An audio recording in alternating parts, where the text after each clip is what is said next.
जी आगे बढ़ते हैं, एक और अच्छी खबर मैं आपके साथ शेयर करती हूँ और वो ये है कि तलबा और तालिबात के लिए बहुत अच्छी खबर आई है। पहले बहुत सारे उनको मसाइल का सामना करना पड़ता था, चाहे उन्होंने असनाद की जो है वो वेरिफिकेशन करानी हो, एनओसी के मसाइल हों, माइग्रेशन के मसाइल हों, जगह जगह उनको जाना पड़ता था, कई कई दिन लग जाते थे और तलबा और तालिबात परेशान होते थे। लेकिन अब जी वन विंडो सेल कायम किया गया है। क्या क्या सहूलियात मिलेंगी, कितनी आसानी हो जाएगी तलबा और तालिबात को, कहाँ पर कायम किया गया है, कैसे ये वर्क करेगा, तमाम मामलात पे बात करेंगे। हमारे साथ मौजूद हैं रियाज हाशमी साहब हैं, chairman Lahore board of intermediate and secondary education. आपको सर प्रोग्राम में खुश आमदीद कहते हैं। नुमाइंदा लाहौर न्यूज़ आतिफ परवेज हमारे साथ मौजूद हैं। आतिफ, आपको भी प्रोग्राम में खुश आमदीद कहते हैं। सर, सबसे पहले तो हमें ये बताइए कि ये वन विंडो ऑपरेशन क्या क्या सहूलत देगा और किस तरह से काम करेगा। सबसे पहले तो मैं लाहौर न्यूज़ का शुक्रगुजार हूँ कि उन्होंने एक बहुत अहम और सेंसिटिव मामले पे मुझे यहाँ बुलाया और मुझे मौका दिया कि मैं अवाम को और ख़ास तौर पे पेरेंट्स को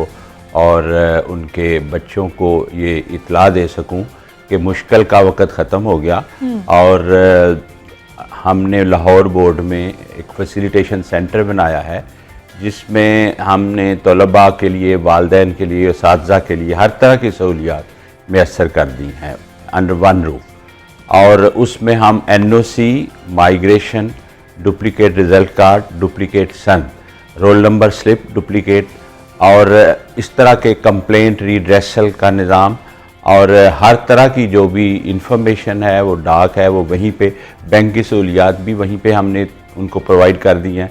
और हम ये सारी फैसिलिटीज़ तलबा के लिए, वालिदैन के लिए 15 से 20 मिनट मैक्सिमम प्रोवाइड करते हैं और वहाँ पे हर तरह की फैसिलिटी उनको दी है कि किसी किस्म की वो तकलीफ़ ना हो। ठीक, आतिफ, तलबा और तालिबात की जानिब से क्या इस हवाले से मौक़िफ़ आ रहा है? अच्छी खुशी की बात है कि तो तलबा और जो भी जिन्होंने लाहौर बोर्ड से और मैट्रिक और इंटरमीडिएट किया उनके लिए तो बहुत आसानी हुई है, क्योंकि जब पहले हम बोर्ड में जो बच्चा जाता था इन कामों के लिए तो पहले उसे तलाश करना पड़ता था कि कौन से रूम में जाना है, फिर उसके रूम में जो फॉर्म वगैरह लेना, फिर बैंक में आना, बैंक में फ़ीस जमा हो गई तो फिर उसको एक दिन तस्दीक करने में ही लग जाता था।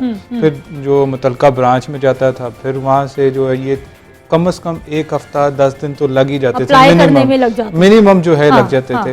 लेकिन ये देर आए दुरुस्त है, ये अच्छी सिमत में जा रहे हैं। और लाहौर बोर्ड ये सरकारी महकमों की बात करें तो अक्सरियत जो है अच्छे काम करने वाले भी होते हैं, लेकिन अक्सरियत ऐसी होती है कि वो चाहते हैं कि काम ना ही करें।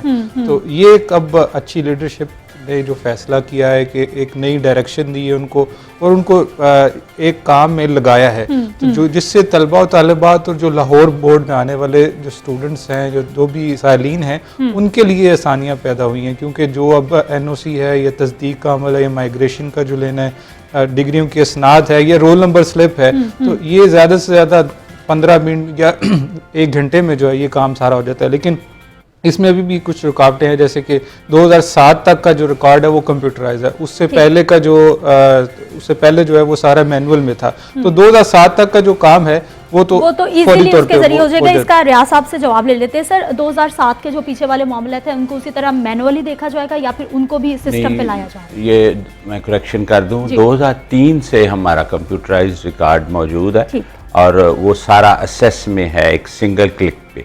लेकिन इसके बाद हम कोशिश कर रहे हैं कि इसको स्कैनिंग करवा के और इसको ऑटोमेशन में ले आएँ, तो इसके लिए भी हमने काम शुरू करवा दिया है। इसके साथ साथ मैं एक बात और बताना चाहता हूँ कि ये फैसिलिटी हमने ऑनलाइन भी प्रोवाइड कर दी है, यानी शहर से बाहर बैठा हुआ है, मुल्क से बाहर बैठा हुआ है, तो वो भी अपनी असनाद की वेरिफिकेशन करवाना चाहता है या डुप्लिकेट रिज़ल्ट हासिल करना चाहता है तो वो हम उसको दे सकते हैं। सर, वेरिफिकेशन कैसे होगी? क्योंकि जब भी असनाद की वेरिफिकेशन होती है तो हम लोग देखते हैं कि ओरिजिनल ज़रूर मांगी जाती हैं, चाहे डाटा आपके पास पीसी में सारा मौजूद हो। नहीं, वो ओरिजिनल, ये पुरानी बातें हैं एक्चुअली।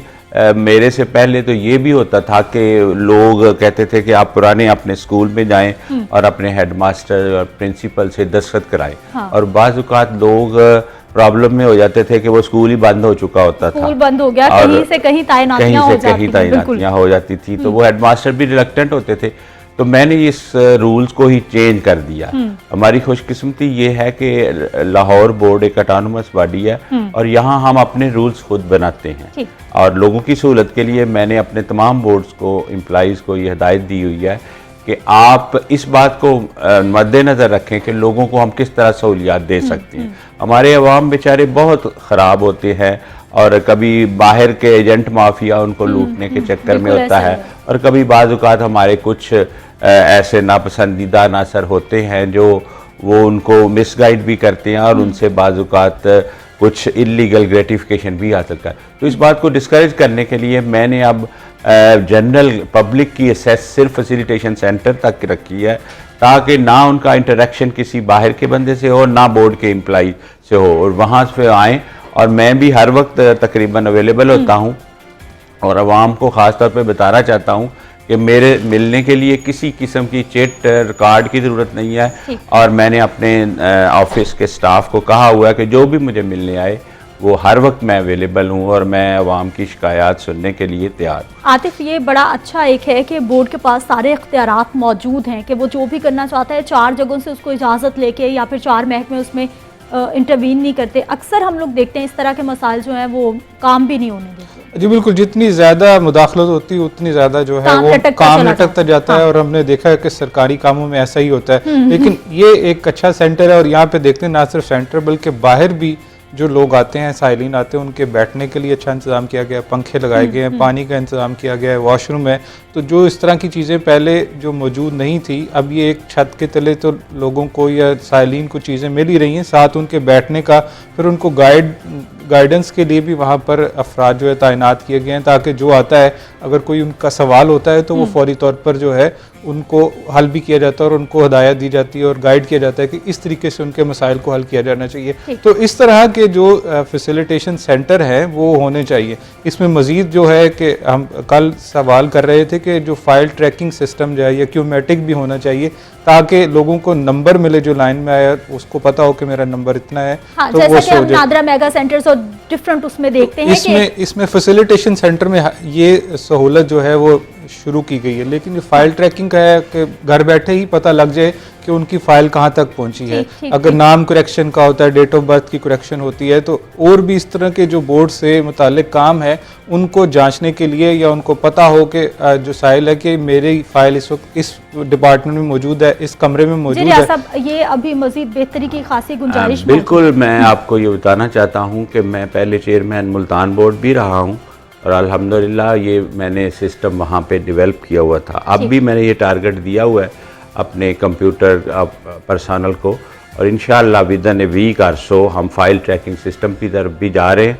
और साथ साथ हम ये, जैसे कि आतिफ साहब ने बताया कि जैसे ही वो अपनी दरख्वास्त को एंटर करेगा वहाँ पे उसको एक ख़ास नंबर दिया जाएगा और फिर उसको मैसेज किया जाएगा कि आपका ये जो है कंप्लेंट या जो भी आपका रेफरेंस है ये आपके आइंदा के लिए आप काम कर सकते हैं। जब भी आप वेबसाइट खोलेंगे तो आपको ये मिल जाएगा।